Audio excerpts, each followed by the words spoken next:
Welcome to my channel. বন্ধুরা, তোমরা কেমন আছো? আশা করি তোমরা সবাই ভালো আছো। এসে গেছি তোমাদের সামনে নতুন দিনে নতুন একটি ব্লগ নিয়ে।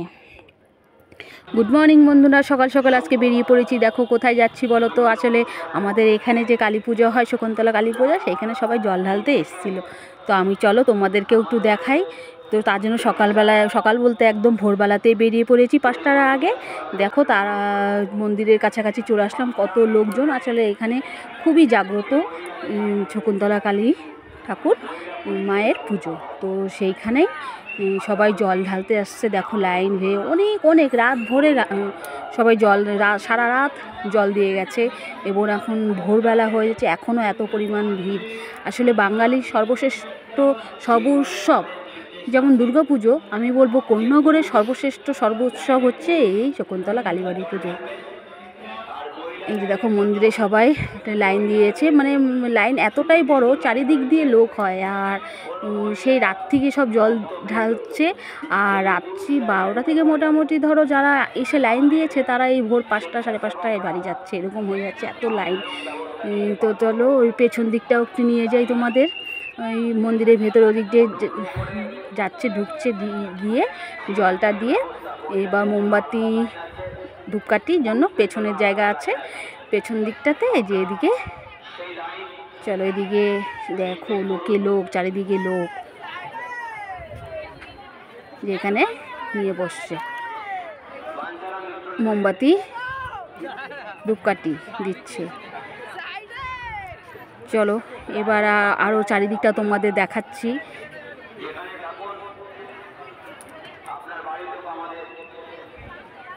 চলে আসছো সবাই। দেখো সব ভোরবেলা থেকে রাত থেকেই সব স্নান টান করে এই দেখো 2 গাড়ি পদ্মফুল হয়ে গেছে। আসলে মাকে সবাই পদ্মফুল, জবা ফুল আর জল দিয়েই জলটা দেয়। তো দেখো 2 গাড়ি পদ্মফুল ভর্তি। তো চলো, এই দেখো লম্বা লাইন এই গরমের মধ্যে। কিন্তু গরম কি আর, মায়ের কাছে জল দেবে, গরম আর শীত কিছু কি আর মানে? চলো, এটা ভোরবেলাতেই এত লাইন, সারা ধরে জল দিয়ে গেছে।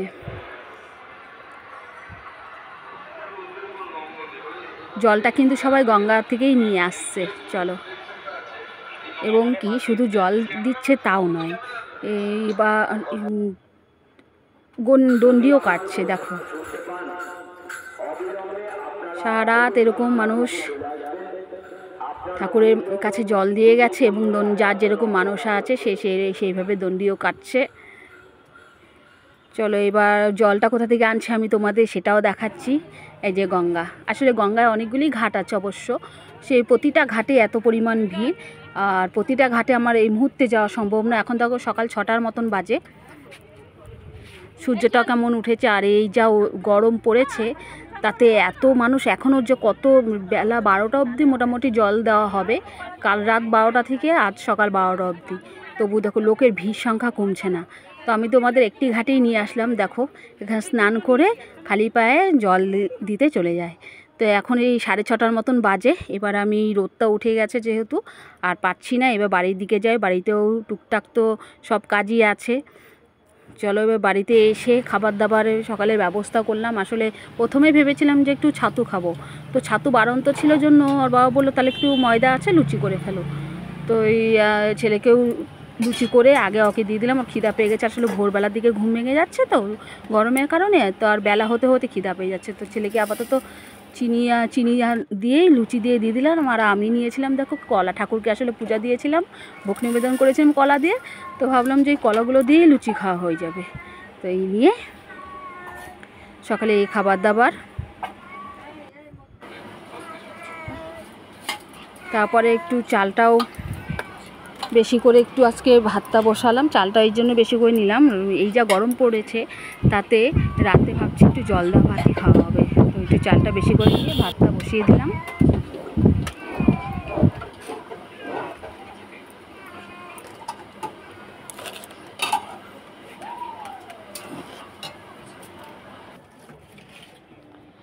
কালকে একটু আম পোড়া শরবত করে রেখেছিলাম, তো এই শরবতটা আগে একটু সকালে খেয়ে নিই। আসলে যা গরম পড়েছে তাতে শরীরকে সত্যিই ঠান্ডা রাখতে আমাদের কত কী না করতে হচ্ছে। তো এই আম পোড়া শরবতটাই আগে খেয়ে দিয়ে নিয়ে তারপরে রান্না তো বেশি কিছু করবো না। চলো, দুপুরবেলা খাওয়া দাওয়া শেষ করে এখন বাজে ঘড়িতে প্রায় 2:30টার মতন। এখন দেখো রেডি হয়ে গেছি। রেডি হয়ে এখন কোথায় যাবো বলো তো? আসলে জানোই যেহেতু আজকে কালী পুজো, তো আমরা সেই পুজোরই যাব। আসলে দুপুরবেলা এই জন্যই বেরোচ্ছি, যাতে ঠাকুরের মুখটা একটু ভালো করে দেখতে পারি। আসলে এত লোকজন, এত ভিড় হয় যে ঠিকমতো আমরা দেখতেই পাই না, প্রচণ্ড দূর থেকে দেখতে হয়। আর এই জন্যই ভাবলাম যে না, এবার তাহলে ঠাকুর যেখানে তৈরি হয় সেখানেই যাব। তার জন্য এই দুপুরবেলাতেই আমরা এই ঠাটা পড়া রোদের মধ্যেই বেরিয়ে পড়লাম। আসলে মা চাইলে কি না হয়, তখন আর রোদ মনে হয় না। এই যে মন্দির পার হয়ে এই যে এখানে আসলাম। আসলে এখানেই তৈরি হয়। এই দেখো অনেক ঠাকুর তৈরি করে রেখেছে। এই দিনে অনেক জায়গাতেই কালী মার পুজো হয়। এই যে আমাদের যে শকুন্তলা কালী ঠাকুর, সেটাকে এভাবে রেখেছে, ওরা সব বসে আছে। এই যে দেখো তখনই ঠাকুরের সাজসজ্জা সব আসলো। পুলিশ এই জন্যই আছে, কারণ ঠাকুরকে পুরোপুরি সোনা দিয়েই সাজানো হয়। তো সব সোনা দানা সব কিছুই মন্দির থেকে নিয়ে আসা হলো। পুলিশ প্রোটেকশন তো থাকবেই, সেজন্য আমাদের সবাইকে একটু দূর থেকেই দেখতে হচ্ছে, কাছ থেকে অ্যালাও হয় না, যেহেতু সোনা দানার ব্যাপারটা আছে। তাও দেখতে দেয়, দূর থেকে হলেও সবাই দেখতে পারবে সাজানোটা।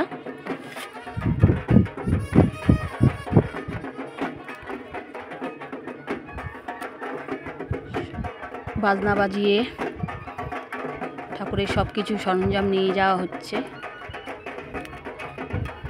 আমি যদিও বা এখানে এই প্রথমবার এই সব দেখতে পেলাম, খুব ভালো লাগলো, খুব সুন্দর লাগলো।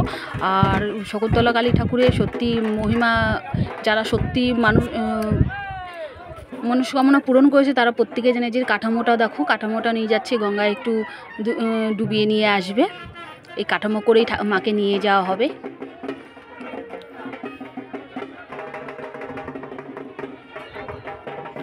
কিন্তু এই ঠাকুরের চক্ষুদান কিন্তু এখনও হয়নি। সূর্যের আলো যেহেতু দেখে না, তাই সন্ধ্যার সময় চক্ষুদানটা হয়ে তারপর ঠাকুরকে বেরিয়ে নিয়ে যাবে।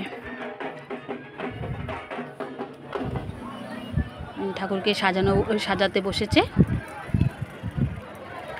তো সাজাচ্ছে, পায়ের নুপুর প্রথমে পরাচ্ছে। আর এখানে একটি নুপুর নয়, অনেকটি নুপুরই পরে, যেহেতু আমাদের কাছ থেকে অ্যালাউ নেই। দেখো আমরা দূর থেকেই তোমাদের চেষ্টা করছি দেখানোর, যে নুপুরগুলো পুরোটা মাকে সাজানো হয়।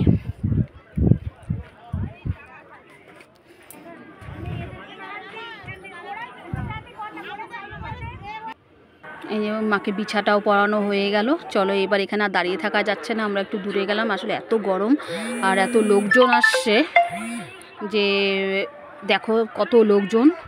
আর মাকে এখন নিয়ে যাওয়া হচ্ছে।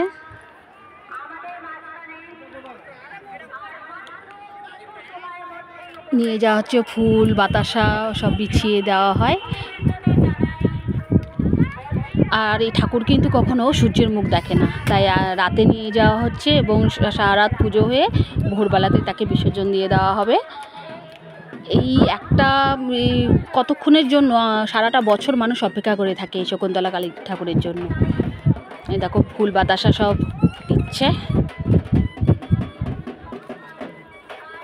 আর এই পুজো ঠাকুর এই সব নিয়ে আজকে সারা দিন কেটে গেল বেশ আনন্দ সহকারে। আর সত্যি বলছি, ঠাকুরের মহিমা দেখো অতুলনীয়।